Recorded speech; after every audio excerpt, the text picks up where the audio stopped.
Ito yung si Louie. Apo, nandyan po yung remains ni Louie. Ayun, ano yun? Yan Yung po black. ang lagayan natin ng microbeneficial organism po. Tapos yung nasa bottom is water po yun. And yung white naman po ma'am, tawag po namin yan is cocoon. Holder po siya ng candle, flowers, or fruit treats na pwede nyo pong ilagay sa Tapos, ilalagay siya dun sa yes ma'am. butas. May Okay. tubig na. Yes ma'am. So liquid form pala. Bali ma'am, ashes, tapos microorganism, bago po yung water para... Isa-isa. Ano yung microorganism? Ano po siya ma'am? Para? tumutulong po siya dun sa remains para maging mas nourished at the same time. Ng ating pine tree. Yes.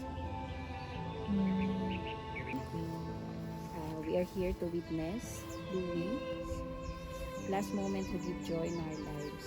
Today, she or he will join our Creator and be with one with nature through this tree.